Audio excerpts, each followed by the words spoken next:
Bismillahirrahmanirrahim.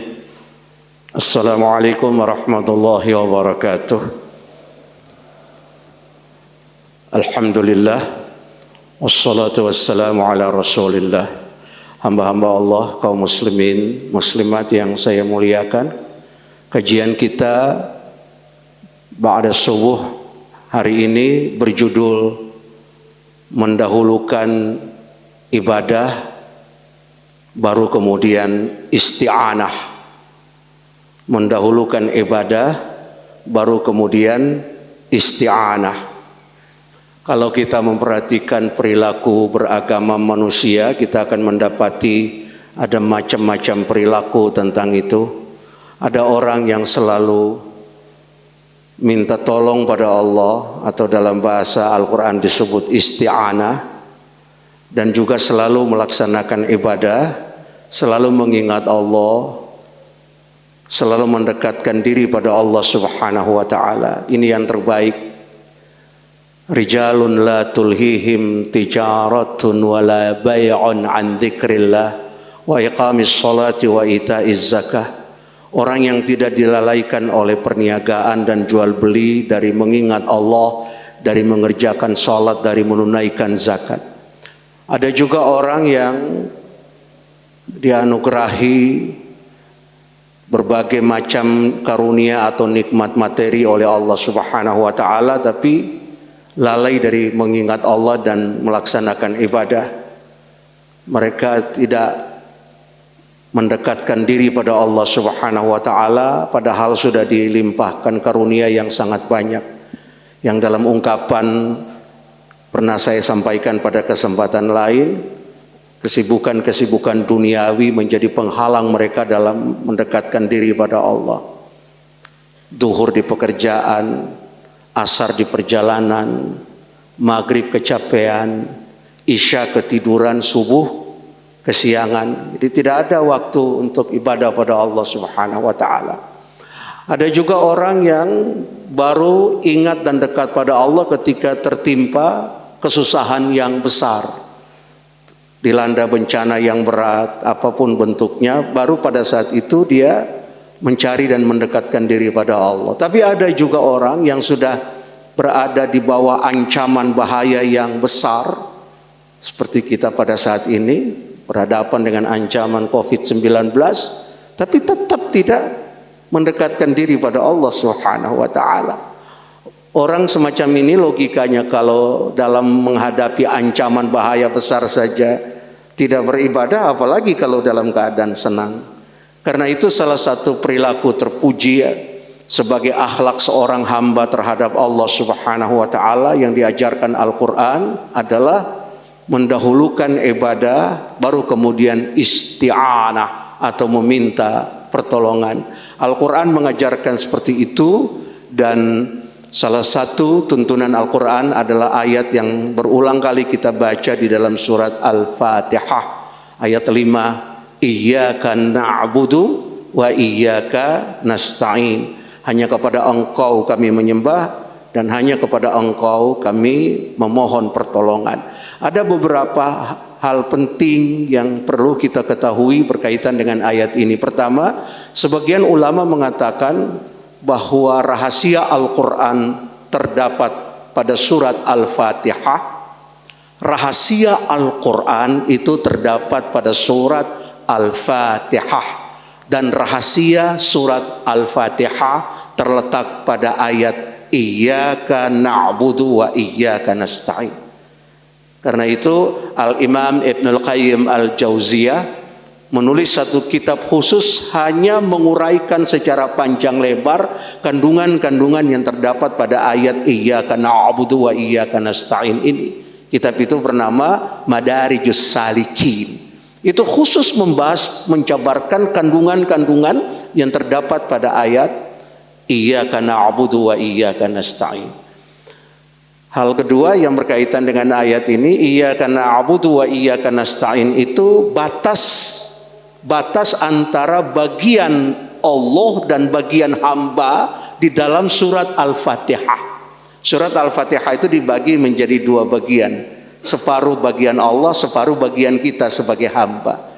Dalam sebuah hadis qudsi yang diriwayatkan Imam Muslim dari Abi Hurairah, Rasulullah bersabda, yaqulullahu ta'ala, qasamtus salata baini wa baina abdi nisfaini fa nisfuha li wa nisfuha li abdi wa li abdi ma sa'ala. Idza qala al-'abdu alhamdulillahi rabbil alamin qala Allah hamidani abdi. Allah berfirman, aku telah membagi salat, maksudnya surat Al-Fatihah. Aku telah membagi salat, maksudnya surat Al-Fatihah, dua bagian untukku dan untuk hambaku, sebagian untukku dan sebagian untuk hambaku, dan bagi hambaku apa yang dia minta. Apabila hamba mengucapkan alhamdulillahi rabbil alamin, Allah berfirman, hamidani abdi, hambaku telah memujiku. Wa idza qala ar-rahmanir rahim, jika hamba mengucapkan ar-rahmanir rahim, Allah berfirman, athna alayya abdi, hambaku telah menyanjungku. Wa idza qala maliki yaumiddin, dan apabila hamba mengucapkan maliki yaumiddin, Allah berfirman, majjadani abdi, hambaku telah memuliakanku.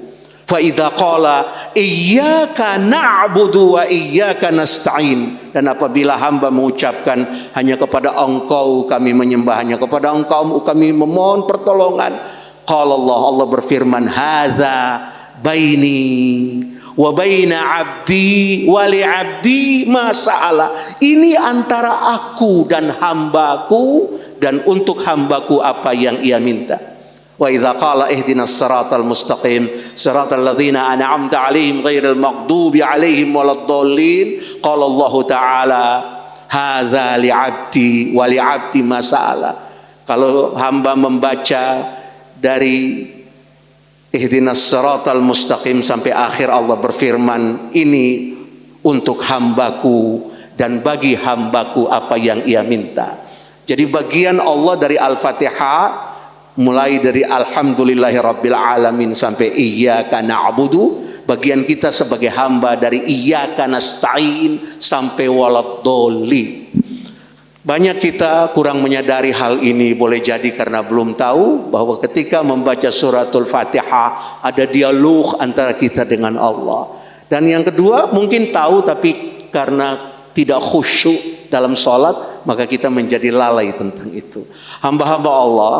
Yang ketiga, ayat iyyaka na'budu ini, dalam kalimat itu Allah mendahulukan kata atau kalimat iyyaka yang berarti hanya kepadamu atau hanya kepada engkau. Bentuk kalimat ini adalah objek atau maf'ul, tapi dia diletakkan di depan, baru kemudian na'budu dan nasta'in, dan diulangi dua kali. Para ulama menjelaskan ini mengandung dua makna penting. Makna pertama adalah mengundang perhatian. Jadi didahulukan iyyaka, kata para ahli Al-Quran atau para mufassir Al-Quran, untuk mengundang perhatian kita yang membaca Al-Quran, khususnya surat Al-Fatihah, untuk mengarahkan perhatian kita pada kandungan yang ada pada ayat tersebut. Mengundang perhatian, yaitu tadi saya katakan sampai-sampai Al-Imam Ibnul Qayyim Al-Jauziyah menulis kitab khusus menguraikan, menjabarkan tentang ayat iyyaka na'budu wa iyyaka nasta'in ini. Makna yang kedua untuk pembatasan atau membatasi. Membatasi apa? Membatasi dua hal. Pertama, bahwa kita tidak menyembah apa dan siapapun kecuali Allah. Iyyaka na'budu itu mengandung konsekuensi spiritual bagi seorang muslim. Dia tidak boleh menyembah siapapun kecuali Allah Subhanahu wa taala. Dengan demikian menjadi kewajiban untuk meniadakan segala bentuk kemusyrikan dalam kehidupan.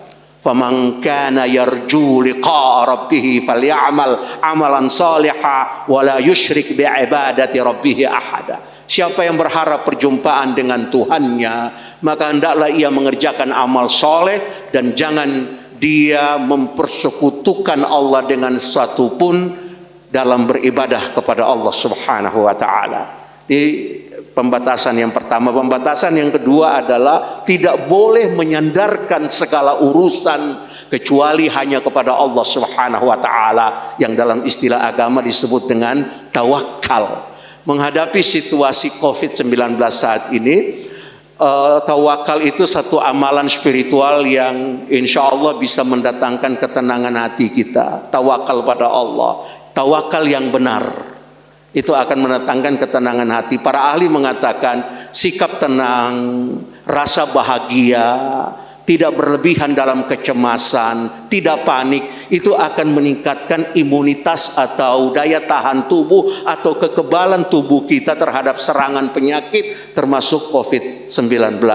Sampai belakangan saya dengar ada orang tertentu yang menyampaikan satu ungkapan bagus. Ungkapan itu Bapak juga mungkin pernah dengar. Ungkapan itu berbunyi, kecemasan adalah separuh penyakit, ketenangan adalah separuh obat, dan kesabaran adalah awal kesembuhan. Konon ini berasal dari filosof muslim terkenal yang bernama Ibnu Sina. Jadi dengan tawakal pada Allah akan melahirkan ketenangan, dan ketenangan yang benar, ketenangan yang baik dalam hati kita, pikiran kita, itu akan memberi manfaat dalam kepentingan ibadah dan kepentingan keduniaan kita. Tapi tawakal itu tidak meniadakan usaha. Tawakal itu mengharuskan tindakan, mengharuskan usaha, mengharuskan kerja. Imam At-Tirmidzi meriwayatkan sebuah hadis. Seorang laki-laki mendatangi Nabi dengan menunggang binatang tunggangannya. Setelah sampai pada Nabi, laki-laki itu berkata, "Ya Rasulullah, aqiluha wa atawakkal au utliquha wa atawakkal." Ya Rasul, apakah saya harus mengikat binatang tunggangan ini baru bertawakal, atau saya lepaskan saja dia dan bertawakal?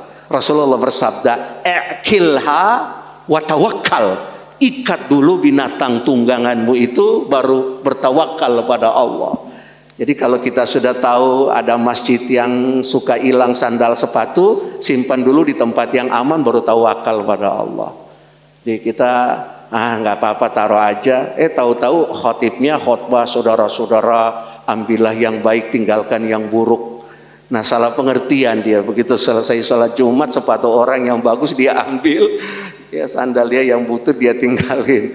Jadi tawakal itu, jadi kita dalam situasi COVID ini harus tawakal pada Allah, tapi tidak meniadakan usaha. Jadi menerapkan protokol kesehatan secara disiplin, ketat, pakai masker, jaga jarak atau physical distancing, rajin cuci tangan, pakai hand sanitizer, kemudian stay at home, tinggal di rumah, kalau tidak penting untuk keluar rumah jangan keluar. Itu adalah bagian dari tawakal. Tawakal itu bukan pasrah kepada Allah lalu tidak menerapkan apa-apa yang bisa mendatangkan kebaikan dan menyelamatkan kita dari bencana atau hal yang merugikan. Tawakal tidak meniadakan ikhtiar, tidak meniadakan tindakan, tidak meniadakan usaha, sebagaimana yang saya kutip hadis Nabi tadi. Terakhir, berkaitan dengan ini ada tuntunan Nabi Shallallahu Alaihi Wasallam bagi setiap Muslim, khususnya dalam situasi COVID sekarang ini, yang isinya supaya kita menjadi orang yang selalu menjaga diri dari penularan. Jadi orang yang jagalah diri agar tidak tertular, dan jangan jadi orang yang menularkan. Hadis riwayat Bukhari dan Muslim. Nabi Muhammad bersabda begini, "Idza sami'tum bit-ta'uni bi ardin fala tadkhulu ilaiha, wa idza waqa'a wa antum bi ardin fala takhruju minha." Apabila kamu mendengar atau mengetahui ada wabah penyakit yang menyebar di satu negeri, maka jangan masuk ke negeri itu. Dan apabila penyakit itu telah menyebar di satu negeri dan kamu berada di dalamnya, maka jangan keluar dari negeri itu. Hadis ini mengandung isyarat bahwa jaga diri agar tidak tertular dan jangan jadi orang yang menularkan. Maka tadi saya katakan menerapkan protokol kesehatan secara disiplin, ketat yang kita sudah tahu bersama, itu juga adalah bagian dari penjabaran tuntunan ini. Paling akhir hamba-hamba Allah mengapa harus mendahulukan ibadah dari isti'anah. Kata Al-Imam Ibn Al-Qayyim Al-Jauziyah, karena ibadah merupakan tujuan utama penciptaan manusia. Wa ma khalaqtul jinna wal insa illa liya'budun. Adz-Dzariyat ayat 56. Sedangkan isti'anah, pertolongan Allah dengan dalam berbagai anugerah yang bermacam-macam, itu adalah sarana untuk menopang ibadah. Tujuan harus diutamakan daripada sarana. Ibadah itu tujuan, isti'anah adalah sarana untuk ibadah. Maka dia harus diutamakan atau didahulukan. Kemudian mengapa ibadah harus lebih dulu baru isti'anah? Karena hamba yang baik itu kan sebelum minta dia dekat dulu kan, Pak. Kepada manusia aja paling bagus kalau sebelum kita minta kita udah kenal dulu kan, Pak. Kepada Allah apalagi. Dekati dulu, ibadah dulu, agar dikenal oleh Allah baru kita minta pada Allah Subhanahu wa taala. Begitu juga syarat menurut Al-Qur'an pengabulan doa itu laksanakan kewajiban dan beriman terlebih dulu, maka doa akan dikabulkan. Wa idza sa'alaka 'ibadi 'anni fa inni qarib ujibu da'watad da'i idza da'an falyastajibu li wal yu'minu bi la'allahum yarshudun. Di syarat pengabulan doa itu laksanakan kewajiban dan beriman dulu. Ibadah lebih dulu baru minta pada Allah. Mendahulukan ibadah baru kemudian isti'anah. Mudah-mudahan kajian singkat kita pada subuh kali ini ada manfaat bagi kita sekalian. InsyaAllah Allah pelihara kita semua, keluarga besar Masjid Raya, Masjid Jami An-Nidham Rawasari, kita semua dijaga oleh Allah Subhanahu wa taala. Amin ya rabbal alamin. Jangan lupa selalu amalkan doa-doa. Selain tadi menerapkan protokol kesehatan secara ketat, juga doa-doa jangan juga diamalkan. Banyak sekali ada doa-doa sebelum doa yang berkaitan dengan perlindungan dari ancaman bahaya secara umum. Misalnya bismillahilladzi la yadurru ma'asmihi syai'un fil ardi wala fis sama wa huwas samiul alim. Dalam hadis juga diajarkan banyak membaca kalimat zikir ya hayyu ya qayyum, ya hayyu ya qayyum. Ketika perang Badar, kata Ali bin Abi Thalib radhiyallahu an mendatangi Nabi, dan ternyata Nabi sedang sujud, dan dalam sujud Ali bin Abi Thalib mendengarkan Nabi banyak sekali berulang kali membaca ya hayyu ya qayyum, ya hayyu ya qayyum, ya hayyu ya qayyum, ya hayyu ya qayyum, sampai Allah memberikan kemenangan kepada Nabi Muhammad sallallahu alaihi wasallam. Kalau berkaitan dengan penyakit secara khusus juga kita mungkin sudah mengamalkan doanya. Misalnya Allahumma inna na'udzubika minal barasi wal jununi wal juzami wa min sayil asqami. Ya Allah, kami mohon perlindungan kepadamu dari penyakit belang, dari penyakit kusta, dari penyakit gila, dan dari berbagai macam penyakit mengerikan lainnya. Ya, termasuk COVID-19 ini. Amalkan, banyak sedekah sebab kalau satu bencana itu murka Allah, sedekah akan memadamkan murka Allah. Inna sadaqata la tudfi'u ghadabar rabb. Sesungguhnya sedekah itu akan memadamkan murka Tuhan, murka Allah Subhanahu wa taala. Terima kasih, mohon maaf. Hadanallahu wa iyyakum ajma'in. Wassalamualaikum warahmatullahi wabarakatuh.